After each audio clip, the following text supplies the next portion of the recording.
ಎಲ್ಲರಿಗೂ ನಮಸ್ಕಾರ. ಸೃಜನಶೀಲತೆ ಬಗ್ಗೆ ಓಶೋ ಅವರ ತತ್ವಶಾಸ್ತ್ರದ ಈ ವಿಶ್ಲೇಷಣೆಗೆ ಸ್ವಾಗತ. ಇದು ಬರೀ ಕಲೆಗೆ ಸಂಬಂಧಪಟ್ಟಿದ್ದು ಮಾತ್ರ ಅಲ್ಲ, ಇದೊಂದು ಜೀವನವನ್ನೇ ನೋಡುವ ವಿಭಿನ್ನ ದೃಷ್ಟಿಕೋನ. ಬನ್ನಿ ಇದರ ಆಳಕ್ಕೆ ಇಳಿದು ನೋಡೋಣ. ಮೊದಲಿಗೆ ಈ ಒಂದು ಅದ್ಭುತವಾದ ಮಾತಿನೊಂದಿಗೆ ಶುರು ಮಾಡೋಣ. ಸೃಜನಶೀಲತೆಯೇ ಅಸ್ತಿತ್ವದಲ್ಲಿರುವ ಅತಿ ದೊಡ್ಡ ಬಂಡಾಯ. ಕೇಳೋಕೆ ಸ್ವಲ್ಪ ಜೋರಾಗೇ ಇದೆ ಅಲ್ವಾ? ಹಾಗಂದ್ರೆ ಏನು ಅಂದ್ರೆ, ನಿಜವಾದ ಸೃಜನಶೀಲತೆ ಅಂದ್ರೆ ಸುಮ್ನೆ ಬೇರೆಯವರು ಮಾಡಿದ್ದನ್ನೇ ಕಾಪಿ ಮಾಡೋದಲ್ಲ. ಅದಕ್ಕೆ ನಮ್ಮ ಯೋಚನಾ ಲಹರಿಯಲ್ಲೇ ಒಂದು ದೊಡ್ಡ ಬದಲಾವಣೆ ಆಗ್ಬೇಕು. ಸಂಪೂರ್ಣವಾಗಿ ಹೊಸತನ್ನೇ ಹುಟ್ಟುಹಾಕೋದು. ಸರಿ, ನಮ್ಮ ಪಯಣದ ಮೊದಲನೇ ಭಾಗಕ್ಕೆ ಹೋಗೋಣ. ಸೃಜನಶೀಲತೆ ಯಾಕೆ ಒಂದು ದೊಡ್ಡ ಬಂಡಾಯ ಅನ್ನೋದ್ರ ಬಗ್ಗೆ ಮಾತಾಡೋಣ.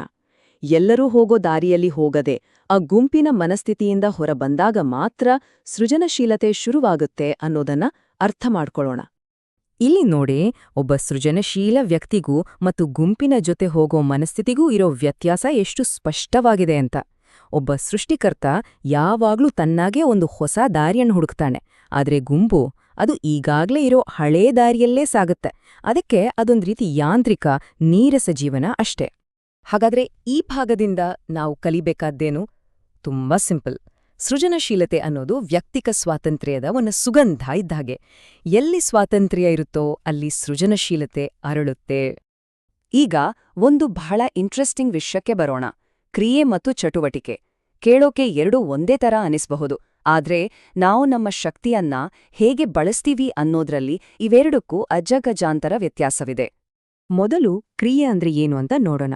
ಇದೊಂದು ಸುಂದರವಾದ, ಸೃಜನಾತ್ಮಕವಾದ ಪ್ರತಿಕ್ರಿಯೆ. ಆ ಕ್ಷಣಕ್ಕೆ ಏನ್ ಬೇಕೋ ಅದು ಶಾಂತ ಮನಸ್ಸಿನಿಂದ ತಾನಾಗಿಯೇ ಹುಟ್ಕೊಳ್ಳುತ್ತೆ. ಉದಾಹರಣೆಗೆ, ಒಬ್ಬ ಕಲಾವಿದನಿಗೆ ಸ್ಫೂರ್ತಿ ಬಂದಾಗ ಚಿತ್ರ ಬಿಡಿಸೋದು. ಇದರಲ್ಲಿ ಒಂದು ಸಂಪೂರ್ಣತೆ ಇರುತ್ತೆ, ಜೀವಂತಿಕೆ ಇರುತ್ತೆ. ಇನ್ನೊಂದು ಕಡೆ ಚಟುವಟಿಕೆ ಇದೆ. ಇದು ನಮ್ಮೊಳಗಿನ ಚಡಪಡಿಕೆ, ಒಂದು ರೀತಿ ರೋಗ ಇದ್ದ ಹಾಗೆ. ಏನಾದ್ರೊಂದು ಕಾರಣ ಹುಡುಕಿ ಅದು ಹೊರಗೆ ಬರಬೇಕು ಅಷ್ಟೇ. ಉದಾಹರಣೆಗೆ, ಏನು ಕೆಲ್ಸ ಇಲ್ದೆ ಸುಮ್ನೆ ಫೋನ್ ನೋಡ್ತಾ ಇರೋದು. ಇದು ನಮ್ಮ ಗತಕಾಲದ ಭಾರದಿಂದ ಹುಟ್ಟುಕೊಳ್ಳುತ್ತೆ. ವರ್ತಮಾನಕ್ಕೆ ಇದಕ್ಕೂ ಸಂಬಂಧವೇ ಇರೋದಿಲ್ಲ. ಈ ಸ್ಲೈಡ್ ನೋಡಿದ್ರೆ ಇವೆರಡ್ರ ನಡುವಿನ ವ್ಯತ್ಯಾಸ ಕ್ರಿಸ್ಟಲ್ ಕ್ಲಿಯರ್ ಆಗತ್ತೆ. ಕ್ರಿಯೆ ಅನ್ನೋದು ವರ್ತಮಾನದ ಅಗತ್ಯಕ್ಕೆ ತಕ್ಕಂತೆ ಆಗೋದು, ಆದ್ರೆ ಚಟುವಟಿಕೆ ಅನ್ನೋದು ನಮ್ಮೊಳಗಿನ ಹುಚ್ಚುತನವನ್ನ ಹೊರಹಾಕೋಕೆ ಒಂದು ದಾರಿ ಅಷ್ಟೇ. ನಾವೆಲ್ಲ ಒಂದು ಗಾದೆ ಕೇಳಿದ್ದೀವಿ, ಖಾಲಿ ಮನಸ್ಸು ದೆವ್ವದ ಕಾರ್ಯಾಗಾರ ಅಂತ. ಆದ್ರೆ ಇಲ್ಲಿ ಅದನ್ನೇ ಪ್ರಶ್ನೆ ಮಾಡಲಾಗ್ತಿದೆ, ನಿಜವಾಗ್ಲೂ ಹಾಗ? ಬಹುಶಃ ನಮ್ಮ ನಿಜವಾದ ಶಕ್ತಿ ಇರೋದು ನಿರಂತರ ಚಟುವಟಿಕೆಯಲ್ಲ, ಬದಲಾಗಿ ಆ ಮೌನದಲ್ಲಿ, ಅಸ್ಥಿರತೆಯಲ್ಲೇ ಇರ್ಬೋದು. ಸರಿ, ಈಗ ಮುಂದಿನ ವಿಷಯಕ್ಕೆ ಹೋಗೋಣ. ಆತ್ಮಪ್ರಜ್ಞೆ ಅಂದ್ರೆ ಸೆಲ್ಫ್ ಕಾನ್ಷಿಯಸ್ನೆಸ್. ಇದು ಹೇಗೆ ನಮ್ಮನ್ನ ಒಂದು ಬಲೆಗೆ ಬಿಡಿಸುತ್ತೆ ಅಂತ ಓನಾಮಿ ಅನ್ನೋ ಕುಸ್ತಿಪಟುವಿನ ಕಥೆ ಮೂಲಕ ತಿಳ್ಕೊಳ್ಳೋಣ. ಓನಾಮಿ ಅಂತ ಒಬ್ಬ ಕುಸ್ತಿಪಟು. ಅವನ ಹೆಸರಿನ ಅರ್ಥ ದೊಡ್ಡ ಅಲೆಗಳು ಅಂತ. ಅವನು ಒಬ್ಬಂಟಿಯಾಗಿ ಪ್ರಾಕ್ಟೀಸ್ ಮಾಡುವಾಗ ಅಜೇಯ. ಆದ್ರೆ ಜನರ ಮುಂದೆ ಅಖಾಡಕ್ಕೆ ಇಳಿದ್ರೆ ಅವನ ಸ್ವಂತ ಶಿಷ್ಯರ ಮುಂದೆನೇ ಸೋತ್ಹೋಗ್ತಿದ್ದ. ಯಾಕೆ ಹೀಗೆ? ಇದೇ ಆತ್ಮಪ್ರಜ್ಞೆಯ ಕಾಟ. ಹಾಗಾದ್ರೆ ಓನಾಮಿ ಈ ಸಮಸ್ಯೆಯಿಂದ ಹೇಗೆ ಹೊರಬಂದ? ಅವನ ಝೆನ್ ಗುರು ಅವನಿಗೆ ಮೂರೇ ಸರಳ ಹಂತಗಳನ್ನೇ ಹೇಳಿಕೊಟ್ರು. ಸಮುದ್ರದ ಅಲೆಗಳ ಶಬ್ದವನ್ನ ಕೇಳು, ನೀನೇ ಆ ಅಲೆಗಳು ಅಂತ ಊಹಿಸ್ಕೋ, ಮತ್ತು ಕೊನೆಯದಾಗಿ ನೀನೊಬ್ಬ ಕುಸ್ತಿಪಟು ಅನ್ನೋದನ್ನೇ ಮರ್ತುಬಿಡು. ಮತ್ತು ಒಂದು ಅದ್ಭುತವೇ ನಡೆದುಹೋಯಿತು. ಬೆಳಗಾಗುವಷ್ಟರಲ್ಲಿ ಓನಾಮಿಗೆ ಆ ಇಡೀ ದೇವಸ್ಥಾನವೇ ಅಲೆಗಳಿಂದ ತುಂಬಿ ಹರಿತಿರುವ ಹಾಗೆ ಅನಿಸಿತು. ಅಲೆಗಳ ಜೊತೆ ಒಂದಾದಾಗ ಅವನ ನಾನು ಅನ್ನೋ ಅಹಂಕಾರ ಕರಗಿಹೋಯ್ತು. ಅವನು ಇನ್ನೂ ಒಬ್ಬ ಚಿಕ್ಕ ವ್ಯಕ್ತಿಯಾಗಿ ಉಳಿದಿರುವಿಲ್ಲ. ಇದರ ಅರ್ಥ ಏನು ಗೊತ್ತಾ? ತನ್ನ ಆ ಸಣ್ಣ ನಾನು ಅನ್ನೋದನ್ನ ಕಳೆದುಕೊಂಡಾಗ ಅವನು ಆ ಅಪಾರವಾದ, ಅಜೇಯವಾದ ಶಕ್ತಿಯ ಜೊತೆ ಒಂದಾದ. ಅವನು ಕೇವಲ ಒಂದು ಅಲೆಯಾಗಿ ಉಳಿಲಿಲ್ಲ, ಅವನೇ ಇಡೀ ಸಾಗರವಾದ. ಈಗ ಇನ್ನೊಂದು ದೊಡ್ಡ ಸಮಸ್ಯೆಯ ಬಗ್ಗೆ ಮಾತಾಡೋಣ. ಅದುವೇ ಪರಿಪೂರ್ಣತೆ ಅಥವಾ ಪರ್ಫೆಕ್ಷನ್ ಅನ್ನೋ ಮಿಥ್ಯೆ. ಇದು ಎಷ್ಟೋ ಸೃಜನಶೀಲ ವ್ಯಕ್ತಿಗಳನ್ನ ಕಾಡುವ ಒಂದು ದೊಡ್ಡ ಬಲೆ. ಇಲ್ಲಿ ನೋಡಿ, ಸಂಪೂರ್ಣತೆ ಮತ್ತು ಪರಿಪೂರ್ಣತೆ ನಡುವಿನ ವ್ಯತ್ಯಾಸ.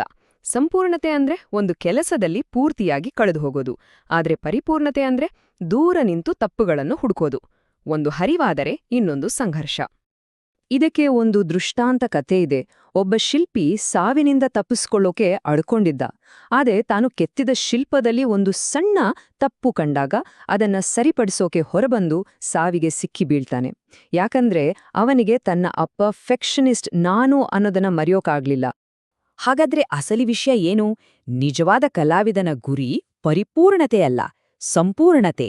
ಆತ ಮಾಡುವ ಕೆಲಸದಲ್ಲಿ ಪೂರ್ತಿಯಾಗಿ ಒಂದಾಗ್ತಾನೆ, ತಪ್ಪು ಸರಿಗಳ ಲೆಕ್ಕಾಚಾರ ಹಾಕ್ತಾ ಕೂರೋದಿಲ್ಲ. ನಮ್ಮ ಈ ಪಯಣದ ಕೊನೆಯ ಹಂತಕ್ಕೆ ಬಂದಿದ್ದೇವೆ. ತುಳ್ಳು ಬಿದುರಾಗುವುದು. ಏನಿದು? ಇದು ಪ್ರಯತ್ನವಿಲ್ಲದ ಸೃಜನಶೀಲತೆಯ ಒಂದು ಸ್ಥಿತಿ. ಎಲ್ಲವೂ ಸಹಜವಾಗಿ, ಸುಂದರವಾಗಿ ಹರಿದುಬರುತ್ತೆ. ಈ ಟೊಳ್ಳು ಬಿದಿರಿನ ರೂಪಕ ಇದೆಯಲ್ಲ, ಇದು ಸೃಜನಶೀಲತೆಗೆ ಒಂದು ಅತ್ಯುತ್ತಮ ಉದಾಹರಣೆ. ಒಳಗಡೆ ಖಾಲಿಯಾಗಿ ತೆರೆದುಕೊಂಡು ದೈವಿಕ ಶಕ್ತಿಗೆ ಒಂದು ಮಾಧ್ಯಮವಾಗಲು ಸಿದ್ಧವಾಗಿರುವುದು.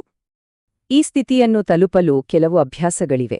ವರ್ತಮಾನದಲ್ಲಿ ಇರೋದು, ಎಲ್ಲವನ್ನೂ ಸುಮ್ಮನೆ ಸಾಕ್ಷಿಯಾಗಿ ನೋಡೋದು, ಮನಸ್ಸನ್ನ ಖಾಲಿ ಮಾಡೋದು, ಹೀಗೆ.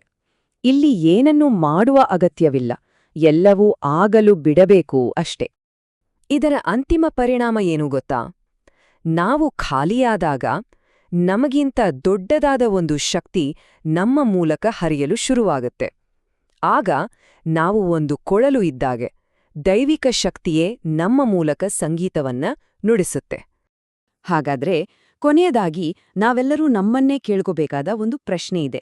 ನಮ್ಮ ಜೀವನ ಅದು ಒಂದು ಮಾಡುವಿಕೆಯ, ಅಂದ್ರೆ ನಾವೇ ಎಲ್ಲವನ್ನೂ ಕಷ್ಟಪಟ್ಟು ಮಾಡ್ತಾ ಇದೀವಾ, ಅಥವಾ ಅದೊಂದು ಅನುಮತಿಸುವಿಕೆಯ, ಅಂದ್ರೆ ಜೀವನ ಸಹಜವಾಗಿ ಹರಿಯೋಕೆ ಬಿಟ್ಟಿದೀವಾ? ನಮ್ಮ ಶಕ್ತಿ ಬರ್ತಿರೋದು ಸಂಘರ್ಷದಿಂದನ ಅಥವಾ ಆ ಹರಿವಿನಿಂದನ? ಸ್ವಲ್ಪ ಯೋಚನೆ ಮಾಡ್ಬೇಕಾದ ವಿಷಯ ಅಲ್ವಾ?